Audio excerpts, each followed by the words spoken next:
A few days later, the small bunnies startled Sejun Park to wakefulness. It came out that Mr. Rabbit had learned that the farm's carrots had grown older and had even begun to absorb the energy of the blue moon. Sejun Park leaned out and brought out the carrots laced with blue moon, which looked quite appetizing, much to the delight of the small rabbits who were waiting impatiently. The full name of the carrot that has matured early is Agility Carrot with Blue Moon Energy, and it is of a higher grade than the miracle cherry tomatoes that came before it. Eating it improves agility by 0.005. Sejun Park improved his harvesting skill by 2 levels and obtained a great deal of experience by harvesting the E-grade carrot. Sejun Park turned and gave the agility carrot to Mr. Rabbit after assessing its effects. Their diligence has paid off, as the farm is currently seeing prosperity. When the rabbit family saw the carrot, their eyes lit up with desire. When Scythe Bunny, the 4th sibling, saw this, he gestured to their father, who launched the carrot skyward. In the next second, Scythe Bunny made an incredible move, and as several blades flew past, the agility carrot broke into 7 pieces, each of which landed precisely in the paws of the small bunnies. Everyone praised you instantly for having such amazing knife abilities. When Black Warrior Bunny saw his brother brag, he didn't seem impressed. This blue moon produced 5 blue magic cherry tomatoes in addition to the agility carrot. Sejun Park fulfilled his earlier commitment and handed up one of the tomatoes as soon as Administrator Aileen, who had been watching, issued an assignment. But when Sejun Park asked for a vocational skill, Aileen said it may be ready within a few days. Sejun Park seemed perplexed by Aileen's answer, but before he could process it, he heard a meow not far away. It turned out that Teo, who had sold every cherry tomato, had made a comeback, but the honeybees mistook his presence for an enemy's, most likely because Teo was someone they had never seen before, which is why they became hostile. Thus Sejun Park embraced Teo and told the bees that the small cat was a member of our family as well. The honeybees saw this and carried on with their work. Thanks, bro, meow. Sejun Park pinches his little cheek, seeing Teo call him a brother. What, brother? Brother, did you just call your boss? After admitting his error, Teo gave Sejun Park the 75 dungeon coins he had earned. However, it wasn't the last. Teo then pulled out another bag of dungeon coins, saying, I raised the price of the magic cherry tomatoes, and now there's an extra 30 tower coins. Teo thought his performance might restore his position as CEO. Despite not wanting to, Sejun Park still called Teo my intern, and the payment was still only 2 dungeon coins, and even gave Teo a spanking. Out of helplessness, the little cat could only lament that becoming CEO was not easy. Saddened, Teo then took out a cat treat and happily licked it, which caught Sejun Park's attention. Turning his head to look at what was in the kitten's hand, Sejun Park asked in surprise how Teo had gotten it. The honest little cat detailed to the greedy boss how it had gotten the cat treat by taking photos with humans, while he shared some with the little rabbits. Hearing that it was given by humans, Sejun Park thought of the Black Tower rules he had heard before. There are only 2 situations in which items from outside the tower can enter. One is like him, having brought items when summoned, and the other is when awakened hunters bring items in, limited to only about 1 kilogram's worth. However, there are no restrictions on taking items out of the tower. Any item can be taken out. Due to the limitations when entering the tower, hunters usually only bring practical items, like a solar-powered hunter phone, hunter food, and hunter square cigarette for smokers, or stress-relieving snacks when climbing the tower. Sejun Park was surprised that someone would choose to bring cat treats to the Black Tower. Thinking of this, Sejun Park came up with a good idea and then stared at Teo with a mischievous smile. The kitten thought Sejun Park wanted to eat too, so it handed over the cat treat. Unexpectedly, the greedy Sejun Park snatched it all away, making the little cat quickly grab Sejun Park's clothes and ask him to return the cat treat. Seeing this, Sejun Park said, Teo, the cat treats you got from taking photos with humans. According to the previously signed Special Clause 3, you cannot independently develop new customers. The small cat was utterly shocked to hear this because the avaricious deal was really disastrous. Ow, I'd like to talk about new clients with Teo, the CEO. After successfully tricking Teo, Sejun Park picked up the small cat and held it in his arms. A little rabbit was nearby, fanning the air, and the others were grilling fish for it. This is how a CEO is treated. Sejun Park broke open a cat treat and gave it to Teo bit by bit. The CEO treatment made the little cat forget itself. After a while, the cat was comfortably stretched, and then it demanded to eat the grilled fish that Sejun Park had personally prepared. Sejun Park gladly agreed and started cooking by the fire. As Sejun Park was grilling, he asked Teo how he managed to reach an hefty annual charge as required to keep the status. The amount of dungeon coins required to advance, and the advantages accrued increase with level. They are safe from monster attacks and have access to a variety of facilities in addition to the association's security. One of the benefits of being a peddler is this. Sejun Park pondered whether he could attract hunters to this location in order to ensure his own rescue. But Teo shook his head. Only peddlers are not attacked. And moreover, it would be impossible to get here from the 38th floor in only 5 days without the peddler's pathway. Hearing this, Sejun Park asked what floor they were on, only to be shocked when Teo said they were in a cave on the 99th floor. This statement stunned Sejun Park. Seeing Sejun Park's reaction, Teo was puzzled. Didn't he know his own location?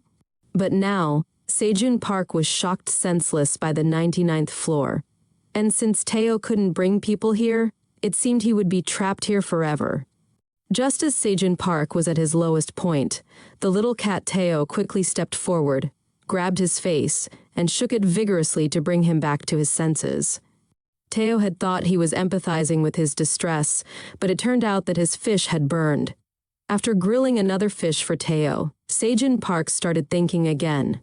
The hunters have just made it to the 40th floor, and he is on the 99th. He might as well give up on leaving the tower.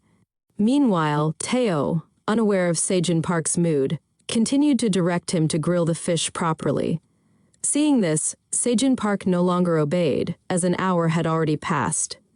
Teo, who hadn't had enough of being the CEO, could only sigh softly. Then Sejun Park noticed the peddler's certificate badge. If I had one of these, then I could go out and do business with Teo.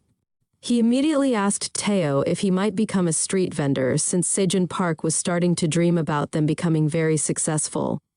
But the cat mocked him, saying, "Only people born inside the tower may become peddlers. That's basic common knowledge in the Black Tower." Sejun Park shook uncontrollably, as if thunder had hit on a clear day, and he couldn't stop shouting, "Damn it. This dungeon is a joke!" He cursed the Black Tower angrily, loud enough for Administrator Aileen to hear. However, Sejun Park lost steam after venting. He chose to go into the Black Tower, even though he was unintentionally drawn into this cave. It was obvious that he would face problems while he was here. Sejun Park has now at last become more resolute. In the meantime, a few traders in the human realm appeared to be plotting to take advantage of the magical cherry tomatoes as they eyed them with avarice.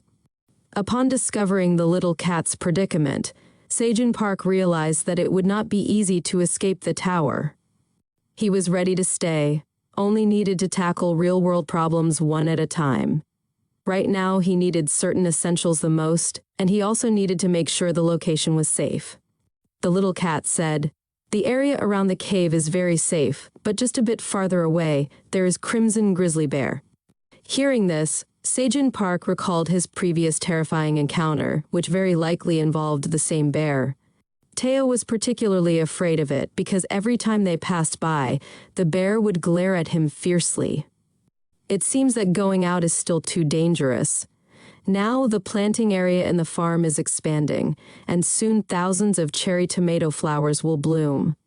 As the number of flowers increases, so will the number of poison honeybees, which could allow the little honeybees to scout the surroundings and also keep some monsters away from the cave entrance.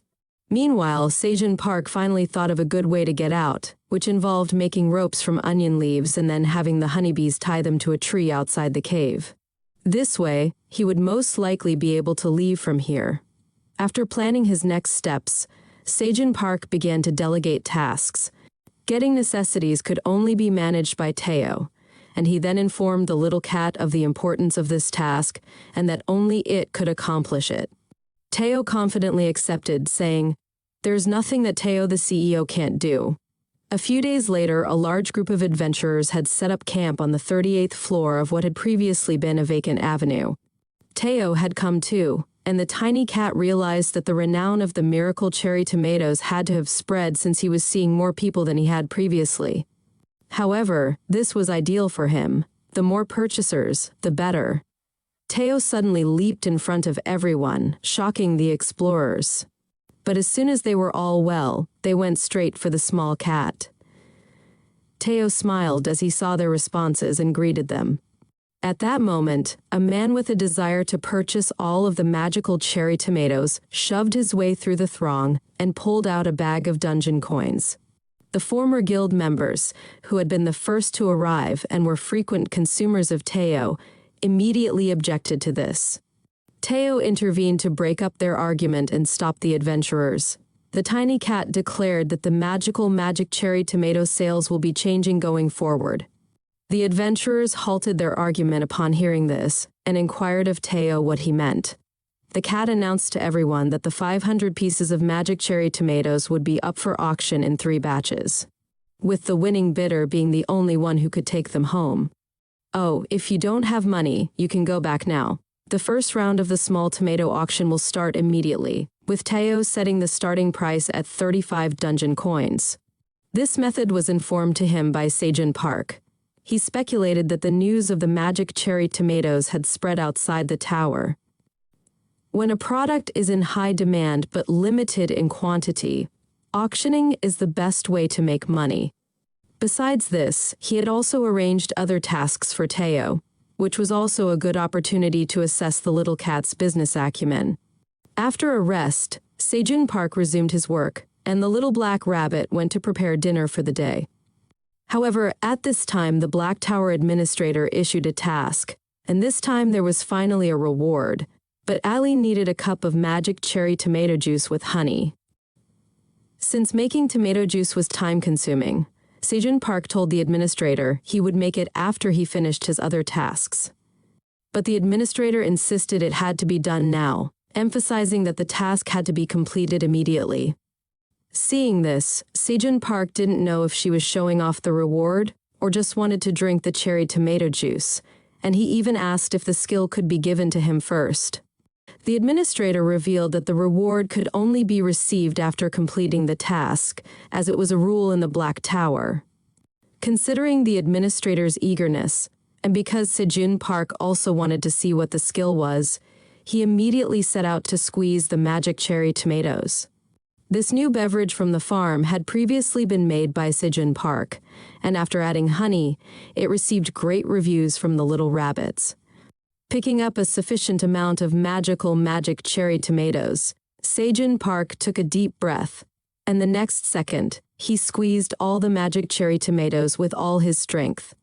Next, he asked the queen honeybee to complete the final step, to which the queen honeybee gladly agreed, and then she produced pure honey. Then she slowly controlled the honey glob, and with a plop, it dropped into the tomato juice, thus completing a simple cup of honey small tomato juice. The message indicated that the administrator was so excited that she flapped her wings and took the tomato juice away. Meanwhile, Eileen was happily drinking the tomato juice, and the sweet and sour taste made her linger fondly. After enjoying it, the administrator gave Sejin Park a big thumbs up. Having completed the task, Sejin Park gained a new understanding of the administrator. With the system message popping up, Sejin Park received a special occupational skill, beekeeping. He had been worried that the little honeybees might not follow him after leaving the cave, but now with this skill, he could effectively communicate with the honeybees. Seeing this, Sejin Park was thrilled. Could it be that the administrator had specifically intended to solve his worries? Hearing Sejin Park say thank you for the first time, Administrator Aileen was momentarily stunned, then her face even blushed. Aileen suggested that he have another cup of honey tomato juice if he truly wanted to express his gratitude. Still in the cave, Sejun Park had one more thing he needed to know. He questioned if the administrator was a pig with wings after piecing together earlier clues. Aileen's formerly cheerful expression changed to one of anger at hearing this. It was the most offensive thing she had ever heard. After sending Sejun Park a scathing message the following second, Aileen just vanished from sight. Sejun Park was a little confused after realizing this. In the meantime, explorers on the 38th level hesitated for a second, upon learning that the miracle cherry tomatoes would soon have to go up for auction. When the guild leader Dongshik realized this, he became frightened since he knew that his status as a parent would return to its previous state if he couldn't retrieve the magic cherry tomatoes.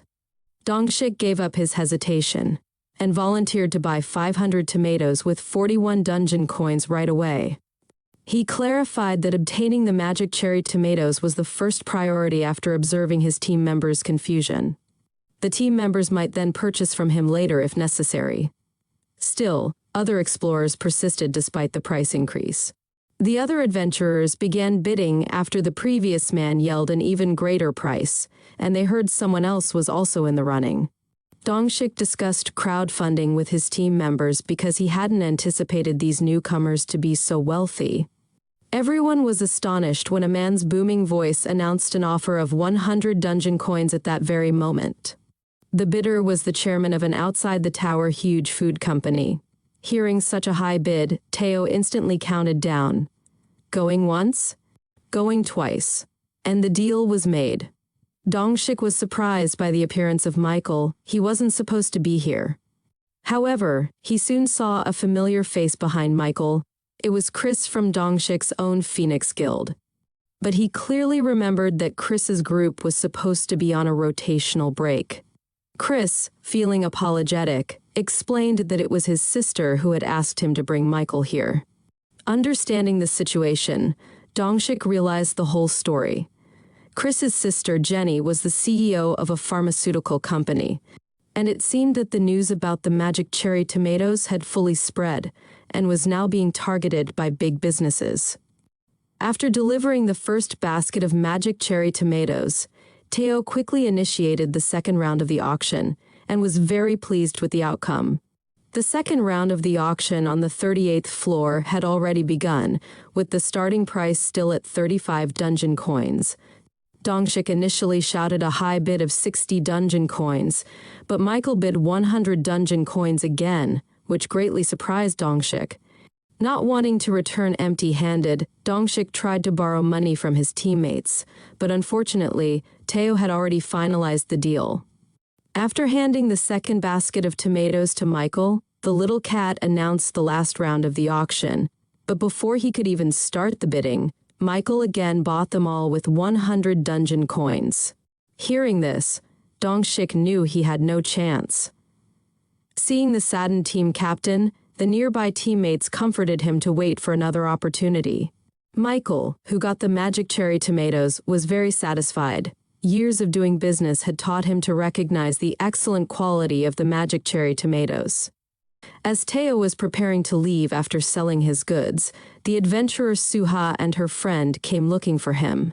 The little cat looked at the girl in front of him. He only remembered that she had given him a cat treat, but had forgotten her name. However, seeing Suha again made Teo very happy, as Sejun Park's task could be completed with Suha's help. Even so, Teo's confusion appeared cute in Suha's eyes. Just like before, she took out a cat treat to take a photo with a little cat. But remembering Sejun Park's instructions, Teo resisted the temptation and declined Suha's offer, mentioning that this time he didn't want a cat treat, but needed something called coffee. Hearing this, Suha took instant coffee out of her bag. Having achieved one of his goals, Teo then asked her if she had any salt and pepper. His request puzzled Suha and her friend, but fortunately they had indeed brought these seasonings into the Black Tower. They then gave the requests to Teo, who happily thanked Suha on the side. Before Teo left, Sejun Park had said that if someone wanted to take a photo with him, he should ask for coffee, salt, and pepper. as these would determine how long he could be CEO. After packing the items into his rucksack, Teo and Suha happily took several photos together. Looking at the many beautiful photos in her hand, Suha thanked the little cat for cooperating. Teo waved his paw to thank her for taking care of business. Seeing Teo's plump paws, Suha couldn't resist pinching them a few times, loving the soft feeling. However, Teo, observing Suha's actions, asked her what she was doing, worried that the little cat might dislike it. Suha quickly offered a cat treat as compensation, and hearing Suha say that touching his paws made her happy, Teo's big eyes showed some disbelief. Hearing this, Teo believed that his paws actually had such an effect. Meanwhile, Suha's friend also wanted to take a photo with Teo, as she was the one who had given the pepper just before. Upon this, Teo gladly agreed. After taking the photo, just as the girl was about to thank him, Teo even proactively stretched out his 2 paw pads for her to touch, saying that touching them would be fine as long as she gave him some compensation. In this way, the little cat completely indulged in this kind of physical trade. He had even exchanged his paws for a lot of nibbles at this point. With his own paw pads, Teo believed he could easily take on the role of CEO for a full day, surpassing his performance goals in the process. When Suha was about to get upset, Teo abruptly made an appearance behind the female who was editing the images, reminding her that he had other things to do. Teo asked if Suha was a native of the Korean peninsula. Suha was confused to learn that the small cat apparently knew where she was from. It was obvious to Teo that she smelt like Sejun Park. Then Teo requested a favor from her. Suha nodded, confused though she was. At the farm, in the meantime, the tiny honeybees were joyfully gathering nectar and bringing some of the crop to the containers Sejun Park had set up. Every bit of nectar that Sejun Park gathered enhanced his experience with beekeeping. It has become more difficult for Sejun Park to observe the queen honeybee lately due to her faster spawning since she learned how to beekeep and the growth in tomato blooms. Opening the beekeeping skill message again, he saw that all of his skills had marginally improved and that he could now have 2 beehives. It appeared that he would have to get ready larger containers down the road. If only he had more bottles, but that was a thought for another time. For now, he was getting ready to dine. Sejun Park summoned the family of rabbits over to feed after removing the carrots. It so happened that regular carrots were ready for harvesting today as well. The young bunny's eyes were bright with expectation as they peered at the juicy carrots. After giving carrots to every young rabbit, Sejun Park got ready to eat with his pals. Grasping a standard agility carrot, he examined the system notification. Though they are only an E grade, regular agility carrots, like magic cherry tomatoes, can help improve vision in addition to breaking down fat.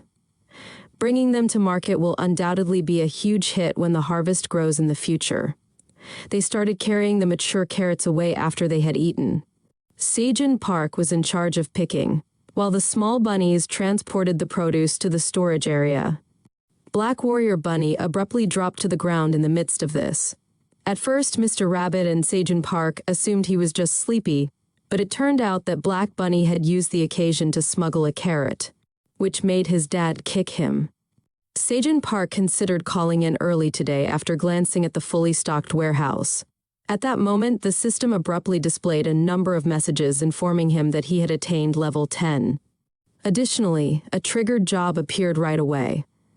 Just as Sejun Park was ready to ask questions, the administrator clarified that this was not her responsibility. This was a level 10 occupational quest according to Aileen, and it would award a new occupational attribute.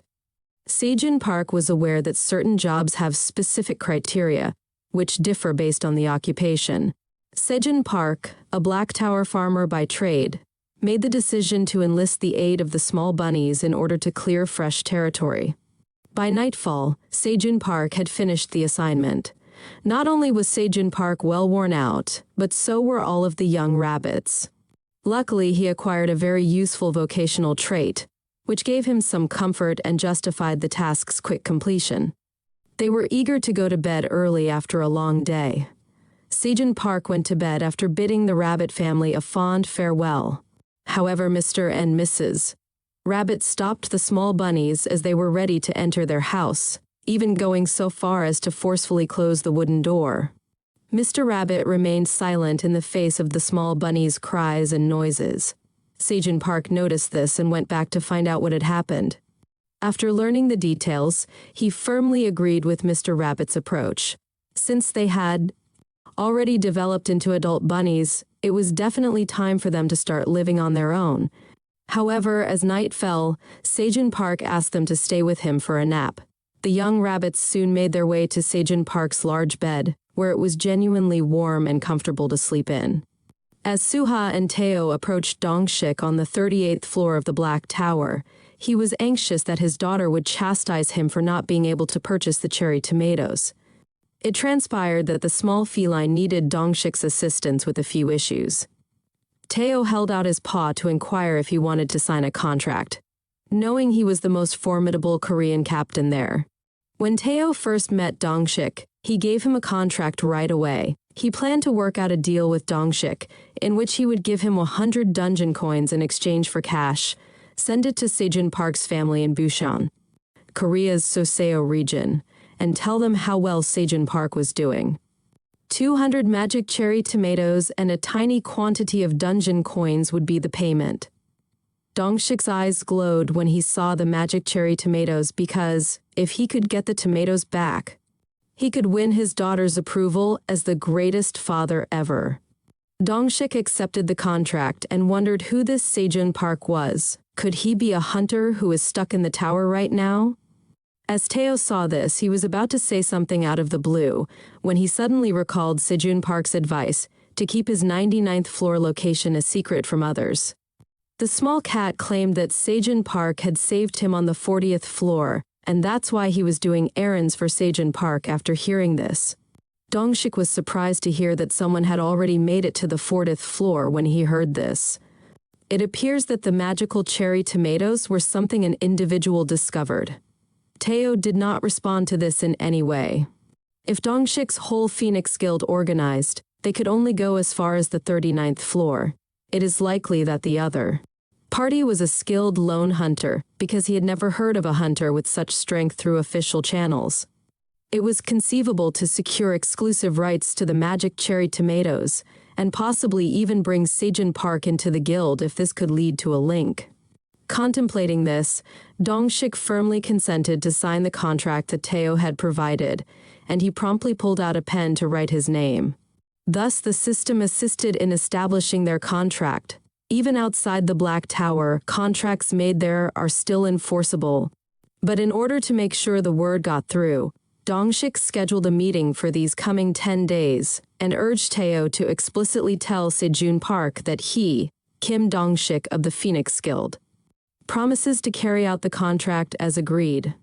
The young bunny's home in the cave was almost finished when they awoke the following morning. Se-jin Park was then led to visit by Black Warrior Bunny. Se-jin Park became quite excited as soon as he saw the scene in front of him. The small house the bunnies had constructed was very lovely and charming, with sturdy mud walls and an onion leaf roof. Sickle Rabbit and Shovel Rabbit appeared to have created this, and they responded to Se-jin Park with pride.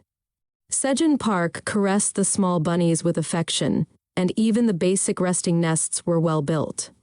Se-jin Park made the decision to host a feast for the young rabbits today, in honor of their housewarming. Se-jin Park joyfully raised his glass to celebrate the small rabbits' labor of love after the dinner was ready.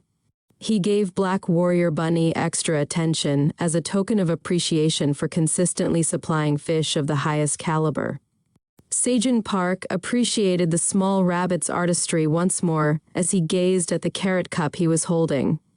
But Se-jin Park was getting too curious about the bunny coupling up ahead, drawing too much attention. Suddenly he sensed that something was wrong. Why did the couple of rabbits seem to require so much? Privacy? Se-jin Park figured it out and then said to the little rabbits, "They're probably going to have new siblings soon." Just then, a system notification arrived. It was time for the seed store to open. Busy with farm work, Se-jin Park had almost forgotten about this, so he quickly opened the seed store. This time, the store offered him 3 choices: strawberry, lettuce, and potato seeds.